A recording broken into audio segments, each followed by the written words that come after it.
So you don't need a fancy camera in order to entice your creativity for video or photography. All you need is the realization that working with what you got will actually get you to the result better in terms of being satisfied with your photography or anything you capture. And so today's video is about smartphone photography versus real camera photography, and why I would say to just avoid the fancy stuff and just keep shooting with your smartphone. Now, with my most recent trip to Brazil, all the pictures you're about to see were captured with the OnePlus 5 with some creative editing too, but still I was blown away at what this phone was able to capture. And it's not about the OnePlus 5 camera, it's about any camera that is on your smartphone. So start shooting and don't be thinking about having this around your neck. Just don't be missing other hardware when you have fantastic tools at your disposal already.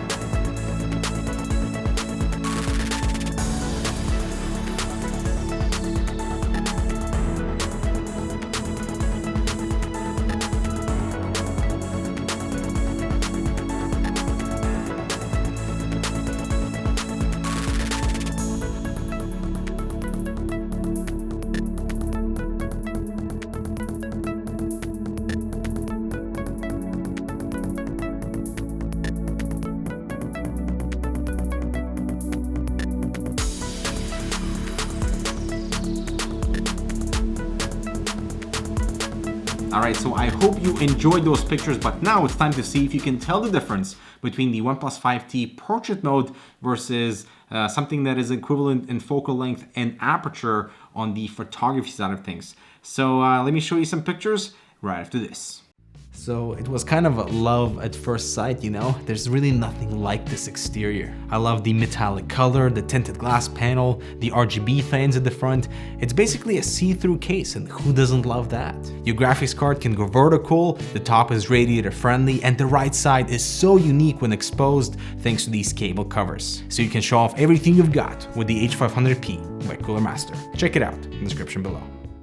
Alright, so let's quickly talk about the gear for the smartphone. I'm using the OnePlus 5T Sandstone White Edition because it has this new coating that is far less slippery versus the aluminum bodies on earlier models, making it easier to handle while I'm taking pictures without needing a case, but it's not as textured as the actual Sandstone case. And by the way, who doesn't love an accent? I absolutely love this red alert slider that I'm sure many will appreciate. Now for the camera hardware, like most smartphones today, we have a dual shooter, so a 16 megapixel and 20 megapixel sensor, and they work together to create the depth mapping and that whole blur effect. And it's a 27mm lens with an f1.7 aperture. While for the fancy camera, I decided to go with the Fuji X-T20 because it's super compact, it's got a fantastic sensor, interchangeable lenses, and the image quality and the color out of the Fuji is fantastic. And for the lens, I have the 23mm f2.0 lens, which is a 35mm equivalent in full frame. And so the Fuji is slightly more zoomed in versus the smartphone, but I accommodate by stepping back a little bit to acquire an almost identical composition. So now let's go outside and take some shots. Now, obviously, portability is kind of important. So with a fancy camera, you have to keep it around your neck. You cannot stuff it in your pants pocket, and you just have to be cautious when using this thing on the street. When this is a lot more discreet, you put it in your pants pocket, forget about it, take it out when you need to take a shot. Now, the beauty of smartphone photography is the whole point and shoot approach. Everything is simplified, your exposure is automatic, tap to focus, and all the pictures are there for you to share immediately. So let's put the fancy camera on automatic, so all the settings are handled by the camera and are taken out from the user's experience to see what the JPEG versus smartphone quality looks like. So let's start with a shot of the sky. So both of them acquire proper exposure, but the Fuji has different character in their color rendition, while the smartphone has those nice vibrant blues of the sky. Both of them are good, very ready for social media sharing. For this next shot, I use the portrait mode on the 5T, and it does a really good job of making sure that I'm cut out and that subject isolation and blurring out the background properly. However, the dynamic range is better on the Fuji, and the fine detail is a lot better on the larger sensor. sensor. So that is kind of the advantage if you want to really zoom in or like punch in digitally to expand your footage and maneuver your composition. Whereas with the 5T, it really falls apart in the fine details when you try to get really close to the image. For this next shot, I'm still using the portrait mode on the 5T, and it does a really good job, again, in isolating that camera from the background with little hiccups here and there. So you can definitely see those artifacting around the edges. But if you're sharing this on social media, most likely people are not going to be zooming in, and so you can't really tell the difference between the two shots aside from better dynamic range and detail of the Fuji. For this next shot of my feet, the color and vibrancy is a bit higher on the 5T, and it's because I'm using the classic chrome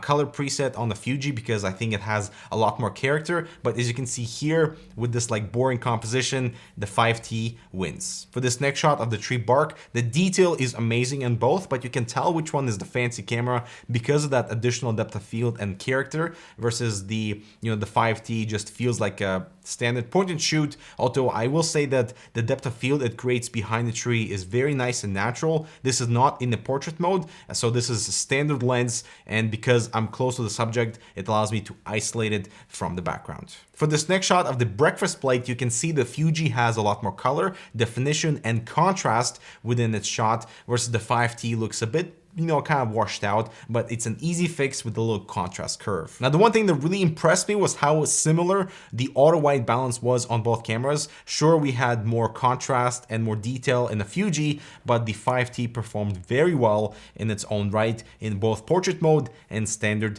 detail stuff. Now, obviously, the advantage with the larger sensor is being able to create that depth of field and subject isolation, especially with a fast lens like an f2. However, cameras are becoming so good in developing their own portrait mode and using software to determine what's in focus and what's in the background. However, the fancy camera wins in dynamic range, preserving a lot more information in those bright areas. But of course, this is a tough shot for the smartphone sensor because I'm in the shade and the background is super bright. So it's trying to compensate to make sure that the whole scene is balanced. Again, here we get more dynamic range and detail from the fancy camera, but it is backlit with the harsh sunlight, and the 5T does an okay job with those blur edges while preserving excellent color for the skin and the environment. Now for this next shot, I'm super impressed by the edge detection on the smartphone around the furry hood, which is much more accurate than before. And comparing these side by side made me realize just how natural this artificial blur is on the smartphone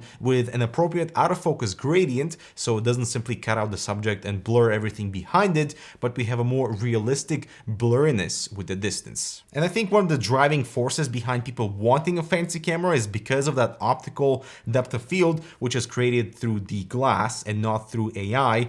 But portrait mode is becoming so good that I love shooting people with it, but even shooting still subject, it turns out to be just as good. So for example, in this shot, the photos almost look identical, and the 5T actually renders those light reflections beautifully to really sell the effect. You probably cannot tell which is which if I posted them without telling you. But you do have to be careful with reflections since they're not recognized by the distance, and you can tell this is a portrait mode photo from the smartphone, but shooting through glass delivers awesome results because reflections get blurred out and help to hide any edge imperfections. And portrait mode also works really well for close-ups, actually better than my fancy camera, and compatible in results in a controlled environment in terms of color and exposure with that occasional hiccup around more complicated areas. Now the blur on this one is very similar between the two, but you can tell which one is the smartphone because of the blown out highlights. So that seems to be the major disadvantage. The dynamic range needs to improve to really sell the effect. And the Pixel 2 camera right now has done this right, but with more aggressive edge detection, which is less natural, but we get that beautiful dynamic range. And here are some more examples of the 5T in portrait mode. I think this is an outstanding direction to encourage smartphone photography. You don't need a fancy camera to have a good time. Now, what about the convenience of capture to sharing? With a smartphone is instantaneous. All your images are here and all your social platforms are on there too. If you want to apply some Instagram filter, be my guest. But with the camera, you have to offload the images from the SD card, maybe process them in some way, choose your best one, and only then upload it. However, majority of cameras now also have Wi-Fi capability, allowing you to connect the smartphone to the camera and then instantaneously get all your photos directly on your smartphone, which makes the whole process from the fancy camera of capturing and sharing a lot easier. Now, what if you want to tinker with all your settings manually? So majority of smartphones have that as Pro mode, and of course it's a bit easier to handle on a fancy camera because you don't have to, it's not software based, it's all just like little dials and buttons on the body itself. And if you want to take your photography to the next level, you can always edit your photos. I use Snapseed. It's free and it's powerful. I generally just brighten it up, bring out some color with the vibrancy and contrast sliders. I warm it up, so it's a 3 easy step to really